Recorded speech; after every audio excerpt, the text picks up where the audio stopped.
He's right there. Welcome to the Bucktails Podcast. I'm your host, Eli Self. Here, hunters tell their stories. Thank you for listening. Well, pick his head up. Pick his head up. Yeah! Look at that. Woo! Good deer, babe. All right, welcome back to another episode of the Bucktails Podcast. This is Eli Self, your host. And we are here at North Hall High School coming to you live, well, live-ish, for episode 3.2. We had an issue with the microphones, not sure what went on there.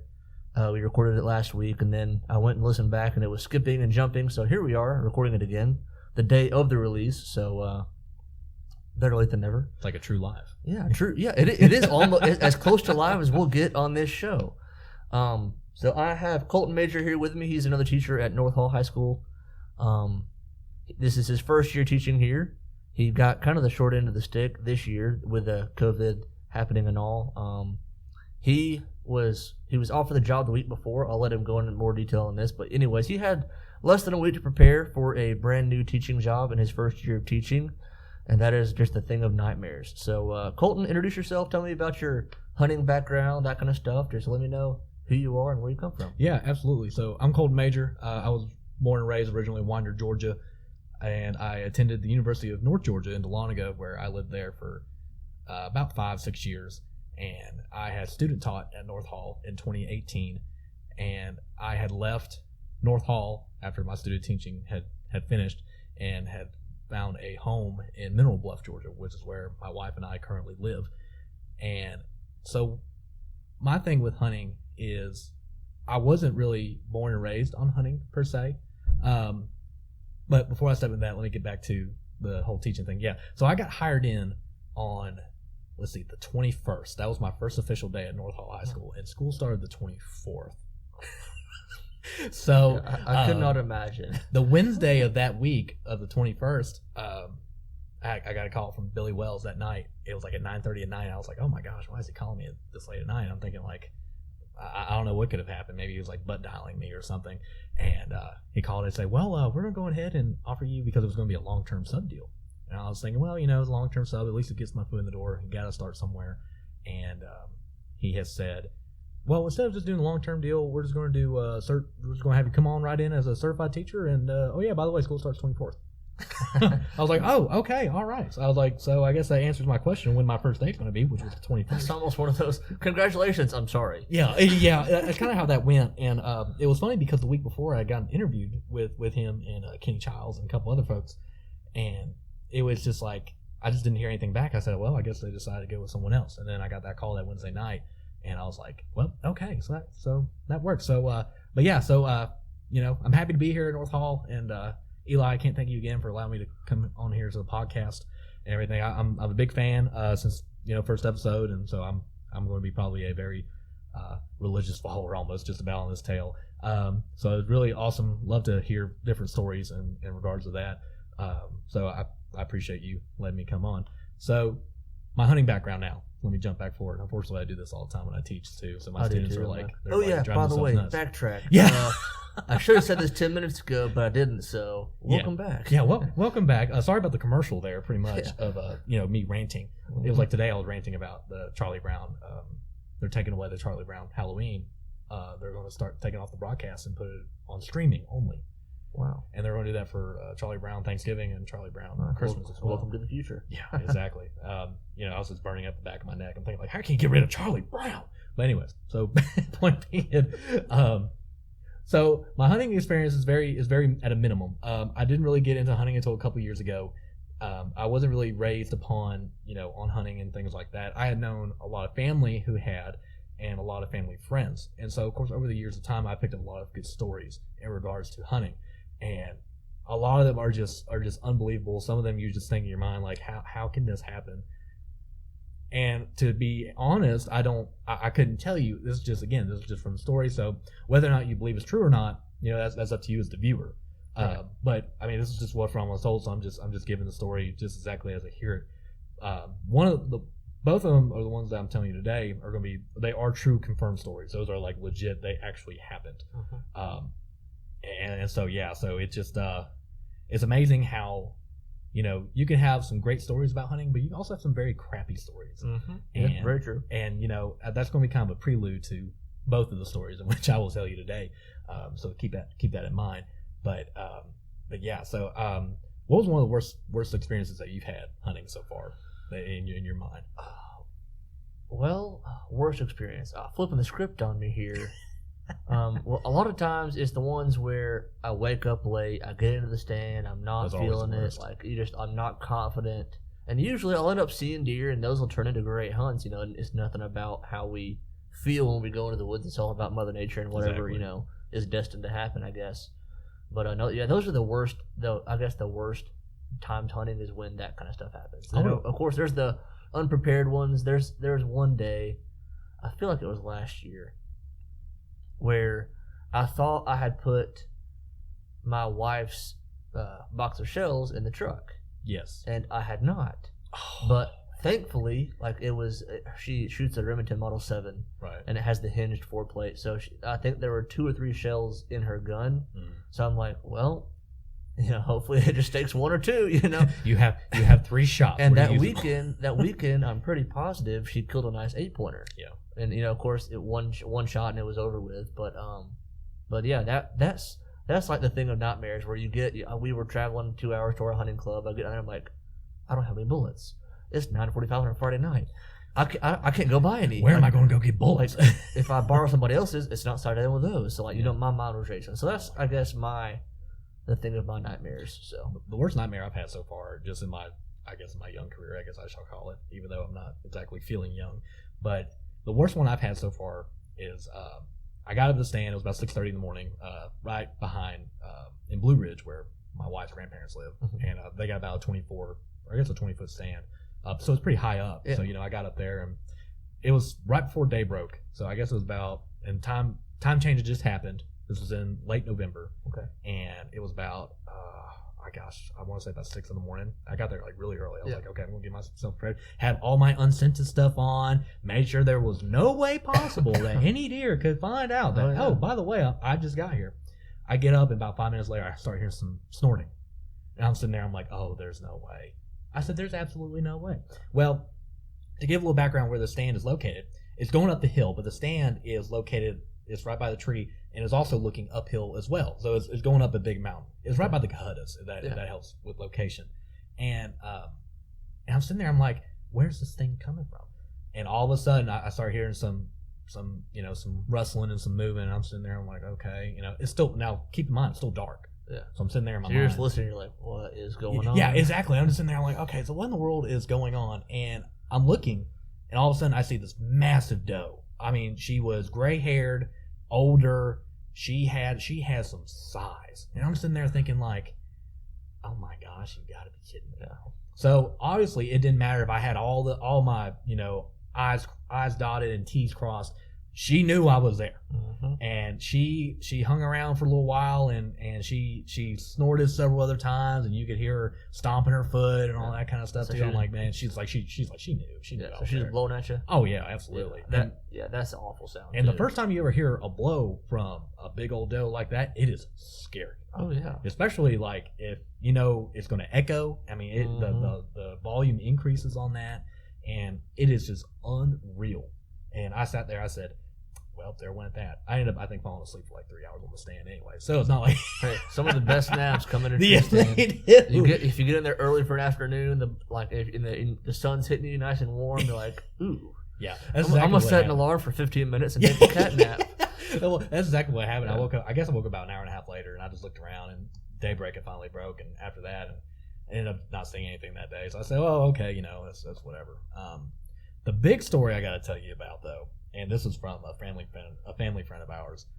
He had gone elk hunting up in Montana, mm-hmm. and this is the same story that I told you about. It's probably not going to be as funny as the first time around, but I think it's still hilarious. I'll still laugh. Absolutely, I will appreciate that. He had gone hunting. He was hunting for elk, and he had his eyes on it was about a 10 pointer, I think, about what it came down to. And it had a G7 broke on it, but he said, you know what? He didn't care. That was the biggest sucker he had seen. So he said, you know what? I'm going to go after him. Mm-hmm. So he went after him for a couple days, and he found him a little place up about the base of it. It was a pretty good sized tree, not like a redwood size per se, Right. but it was a good sized tree. Big tree. And so he's like, I'm just gonna lay low here and we'll see what happens. Well, he gets there. This was on the third day he was after this same buck. He's looking, and well, here it comes. It comes out daybreak. It had been following a good herd of does that had been going around, and so he was like, okay, all right, he's here. Let me see if I can get a shot at him. He's probably about 120 yards away. So, which to most people, are like, wow, 120 yards, but to us hunters, that's like the zone. Yeah, that's where fine. you want to get it at, And so he gets it zoomed in on his rifle. He's rifle hunting at the time. And all of a sudden he starts to smell this just aroma, this just pungent aroma.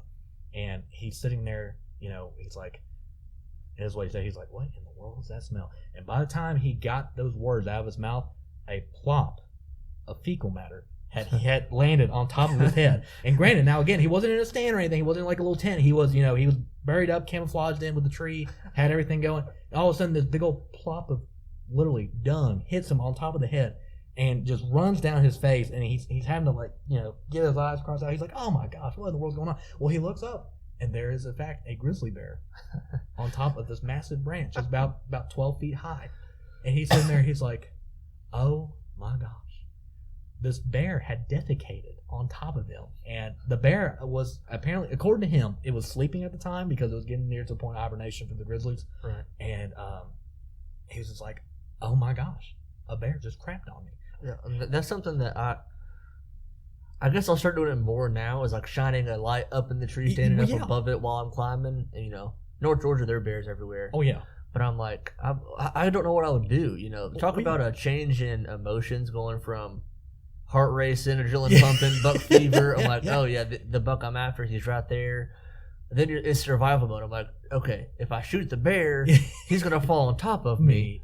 Yeah. And like, what do I, how do you even get out of that? Yeah. And for anyone who doesn't know, I mean, grizzlies they're not small animals by any means necessary. Right. I mean, you're talking about these guys are over 400 something pounds. I mean, and plus more, depending on their size, whether it's male or female, and whether or not how much they've done a good job in hibernation or what have you. And so he's sitting there. It went from heart racing, I'm going to get this buck from 120 yards to, oh my gosh, a bear just crapped on me and it hasn't seen me yet. So he's slowly backing himself away, and he's like keeping an eye on the bear, but also at the same time he's so heartbroken because at the same time he's seen that buck run away too. He's seeing there like, dude, this could not have happened any worse. This could not have been the worst thing that could ever happen to him. So the funny part is when he gets home, when he gets back to the cabin he was sitting at with a couple of his buddies, he got back, and of course that was the first thing they smelled on was obviously the bear crap, and because there wasn't really a river he could go by to really like wash himself off. And friend goes, man, what happened to you? He was like, man, it was just a really crappy day. so that was probably one of the ones I thought I would never hear in my life about a bear defecating on top of a hunter. I'd like to know like account how many people has that happened to, and I'm sure you said it was your uncle or a buddy of yours. It was a buddy of ours. A buddy of yours. So like that, I bet that one of like less than 5 people. Absolutely. Has to be. Well, and grizzly bears are not exactly the biggest climbers either, but I mean they will climb and they can. But it's just you don't ever find yourself to where you don't wake up a bear because bears are not exactly the heaviest sleepers like people pretend they are. Right. But it is like you would think of all this wrestling he got in there and got himself settled. You would think the bear would have noticed, be like, oh hey, look, there's a human below me. Mm-hmm. Or maybe he did see him and say, you know what, I'm gonna make his day crappy because I really gotta go poop. You never know. That's and the second story I got, this last story, and then I know we gotta get out of here because I know we're both trying to get out of here because that's a teacher's life. It's past 4:08 is quitting time. Yeah, I know. The second story, this is with my late uncle. He had gone hunting and he was telling me the story. And this wasn't too long before he passed away. He had gone hunting and he was actually going turkey hunting, and so he had his Remington model. I guess it's a 380. I think it is, or I can't remember what bear he is, but he had a Remington is what he had. Okay. Shotgun, and he was wanting to test it. I think it might have been the 870s. 870. I think that's what it is. Yep. Yeah. So he's going to test it out. It was the first time he ever wanted to test it out. He has shot these shotguns before, but anytime you shoot a new rifle, it doesn't matter if you've known the rifle or not. You're going to have to adjust to how big the recoil is, and how big the pop is, and all that kind of thing. Well, he found this turkey, and it was a good sized male turkey. Probably had a 1.5 inch what's the word I'm looking for? Spurs, yes. Yep. Good sized turkey. He's like, oh man, like this is Thanksgiving right here, pretty much. And so he got close to him, and he was using his turkey call, and he was, getting himself close and lined up and ready to go. And well, at the same time though, he's thinking like, man, I really got to go use the restroom. Like he had to go. It wasn't just number one; he had to go number two. Like it was bad. Had to go. And he was just like, man, he's like, it's gonna be between me, my crap, and the turkey, pretty much. So what he did was he's like, well, I can't give up on this turkey. This turkey was probably about 40 yards away from him. So he got a little bit closer, and he got in right in the kill zone. And he's like, you know what? It's now or never. So he gets up, aims, and after he shoots, he missed the turkey, but the crap didn't miss his pants. He ended up crapping himself, sadly. And he didn't have like any toilet paper or anything. And this is what we were talking about the other day. It's always good to make sure you're prepared if something like that happens, because, no one wants to be sitting in their britches all day, and you got literally what's called the swamp butt, syndrome. Where you're just sitting there with swamp butt, and you're sitting there like, oh gosh, it's like the worst day possible. So he didn't have anything to prepare himself with, and so two heartbreaking stories, but also really two crappy stories that you wouldn't want any hunter to ever experience. However, it's just amazing to hear those kind of stories, because again, not every story is going to be, triumphant and great and the whole nine. I mean, there's a lot of trial and error with hunting, and that's something that I myself as a young hunter have learned, and I know that a lot of veteran hunters have learned that too. And so I think it's always good to also share those stories and remind each other that, hey, we could be a seasoned veteran and we may be just a rookie, but we're all going to make mistakes. Oh yeah, that's doesn't always work out your way by any means, and there are times I have a story to tell about a crappy story of my own per se. But I was hunting up in Lumpkin County one year in a ground blind. It was a blind I had set up not long before that. I'd found some good sign on this property. I was hunting with my cousin, and so I'm in there hunting. I think it's a morning hunt, and I mean it's about a good time to start seeing deer. It's Absolutely. Getting daylight early in the morning still. Pretty cool out. And like I said, the urge to go hits me. Oh yeah. And I'm, sitting there trying to adjust the way I'm sitting. I'm like, I think I can just hold it in. It'll go away. It'll go away. If I just sit here and if I focus, think about something else, it'll go away. And so at this point, a couple minutes goes by. I'm like, it's not going away. There's no way. I was like, it was a pretty good walk back to the truck. I'm like, I'm not just 50 yards from it. I'm like, I got like a quarter-mile walk. Oh. I was like, if I walk, there's going to be a trail behind me, So then I'm like, all right, well, let me look at my backpack. Maybe I've got some toilet paper. Because usually I've got, I'll either throw some napkins, something in there, just in case. Because you never know. I mean, nature hits you. You gotta answer that call. Absolutely, yeah. So this particular hunt, I had no toilet paper, no napkins, no nothing, no washcloth. Sometimes I keep a washcloth or a rag just to wipe the sweat off of my brow or whatever. Yeah, absolutely. So, nothing with me. So, I'm like, all right, I got a good sharp knife. I'm wearing underwear. So, instead of taking my boots off, you've heard people using their sock. Oh, yeah, absolutely. I cut my underwear off and, did my business. And then after that, I'm like, I'm leaving. I'm going home. I'm not even gonna sit. It was still pretty early. I get back home and Casey's like, oh, did you kill something? I'm like, something killed me? Yeah, something killed me. It killed my stomach. Let me tell you. I'm sure it smelled like it over there. Something died. Oh, my gosh. But no, that's my crappy story to kind of piggyback on yours. But yeah, thanks for coming in. Hopefully we'll have a kill story for you later in the year. Yeah, looking forward to it. Awesome luck. Next couple of weeks, I'm hoping to get out there back in that same location. And I heard from a couple of family members or in-laws rather, that they've seen a couple good-sized bucks. So I'm hoping maybe I might grab one with me, get my first kill, hopefully with my newer bow, this crossbow that I'm using. Like I said, I want to get into maybe using a long bow, but right now I'll take a crossbow. Yeah, for sure. Crossbows are fun. Absolutely. They're still good. All right. Well, I appreciate it. Well, thank you for having me. I greatly appreciate it, and hope to be back on here sometime in the near future.